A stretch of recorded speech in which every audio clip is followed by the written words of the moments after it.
Here and There continues now with Mary Beth Groce. Mary Beth is with us from the Faulkner County Extension Office. She is the staff chair. That's just one of the many things that she does there. And so, Mary Beth, A, thank you for being here, but B, let's take kind of that 30,000-foot look that we like to take on different people that come in and their organizations.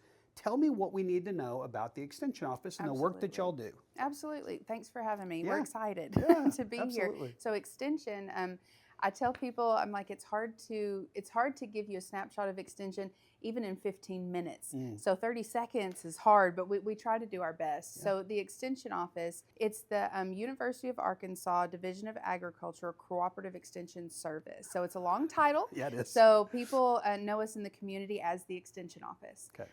There's an office in every county in the state, and we do a variety of things. But the general premise behind Extension is that we take research-based, unbiased information, and we turn that information into educational components that can be used in the community. So sometimes that's a class, sometimes that's a publication, sometimes that's a informational virtual webinar that you can attend, but we take that information and put it into kind of digestible forms for the community. So in doing some research for this, I found that it's almost like the iceberg thing. It's like I knew what I knew, but underneath the surface, there's so much that you all do, but it's all kind of based in education, which makes sense because you're an extension of the University of Arkansas. That's right. So we kind of explain ourselves sometimes as like, there are all these different campuses of the U of A system. There's Morrilton, Monticello, Little Rock. Extension is also a campus, except we're not all on one campus. We are all in every county, which is incredible, the reach and the impact that we can have because we're local. We're local for everyone. So, but some of the things we do agriculture. That's what we're most known for. So even people that have very limited experience with the Extension Office, they're like, I think that's where I took my soil sample that one time. It is. That's correct. So we do free soil sample testing, but our agriculture agent, Kevin Lawson, he goes out and he helps producers. He'll help homeowners with any questions related to livestock or row crops. Our horticulture agent, Krista Quinn, is incredible. She's also an arborist. She manages our Master Gardener program. So a lot of people are familiar with Master Gardeners. They maintain some of the different public properties in the county. So all of the public libraries across the county are maintained by the landscaping is maintained by that program. We have 250 Master Gardeners that we're very proud of, and they work extremely hard, just a servant's heart from all of them. We also have Cammie Green. She is our 4-H agent. We have over 500 4-H members in Faulkner County, which is massive. And when people think of 4-H, sometimes they don't realize that 4-H and Extension are the same thing. 4-H is a part of Extension.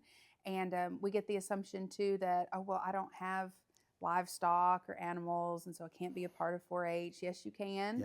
There are people that have no interest in livestock or animals that are doing great things in 4-H through art and photography and STEM and robotics and all sorts of things. And just to give more opportunities for growth educationally, whatever that might look like, for whoever it might look like. That's right. And breaking down some of those, not stereotypes, but really misconceptions, like you talked about. One of the reasons that we're having you here today is because people in the community can help. And there's a really easy way for people to help, and that's through this voluntary tax. That's right. And I know yours is one of the offices. The museum, Faulkner County Museum, also benefits from this, and we were just there a couple of weeks ago. I know the Master Gardeners do some beautiful work there.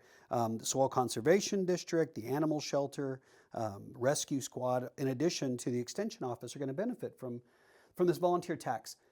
People have heard about it. Maybe they've seen it. Maybe they haven't checked the box. Why should they? So checking the box for any of these organizations, but ours specifically helps your own community. It helps you out. So if you're like, oh, I'd like to be more involved, this is a really easy way to be involved on a ground level, because by funding our office, by giving to that voluntary tax, you're keeping us fully staffed so that we can serve all of these different populations of people so that we can serve you whenever you come into our office. Sending kids to camp for 4-H, you know, providing what the Master Gardeners need for their projects to maintain. I think they have a dozen different ones around the county. So it helps us on a fundamental level just with salaries with our office. So that's huge. And it helps our salaries. It also helps the people that come in our office. But if we were to reduce some of that funding, we would have to possibly look at reducing our staff. So we don't ever want to do that. So I'm going to push pause on all that conversation. Let's go back. The voluntary tax is part of our personal property tax. Yes. Correct? Okay. Yes. So that is an October thing.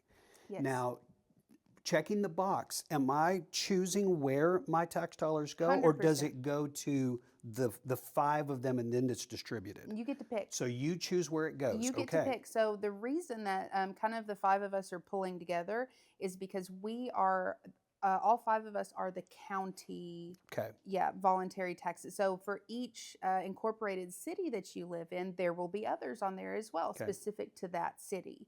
So Conway will have its own, Greenbrier, Valonia, that sort of thing. Okay. But the 5 of us are consistent throughout the whole county. Yeah. But you can pick if there's one that you prefer more than the other, or if you want to pick all 5 of them, you choose. Okay. And it will say on your property taxes, the amount that you can give that they suggest is dependent on how much you owe in your property taxes. Okay. However, you can always choose to check the extension office and add more to that if you would like to. That's a really easy way, and that money does come directly to us or whichever organization you pick. It almost kind of works like an insurance policy for the community, because we need, saying the royal we of the community, need the work that you do, need the work that the other organizations do, and this is a way to ensure that it continues. That's right. And if anything, we're growing, and we need, obviously everyone needs more funds, you know, you need increased stuff, but we need it because the numbers of our programming, you know, everyone took a dip in COVID.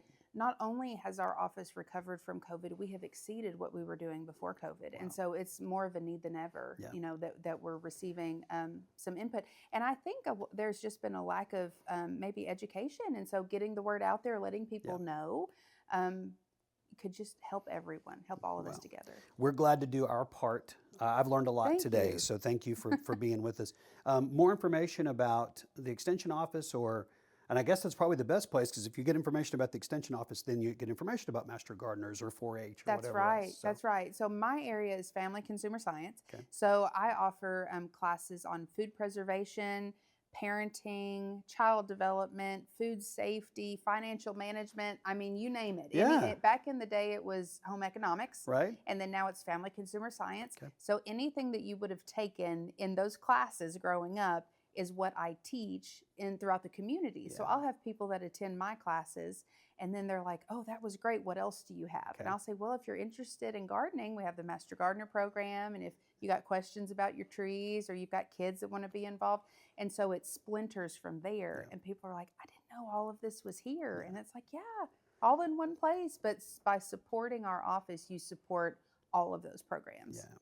Where would people go online, or is it a social media? Where's the best place for people who are watching this to go, okay, I'm in? Where do I get more information? Absolutely. Our website is UADA. It stands for University of Arkansas Division of Ag, so uada.edu. Okay. And from there, you can click on, at the top it says Cooperative Extension Service, and you click on that, and then you find your county, whatever county. You don't even have to be in Faulkner County, but you're hearing it here. But call your friend that's in South Arkansas and say, have you visited your extension office? And go on there, find your office. It'll give you a list of all the staff and phone numbers and ways to get involved.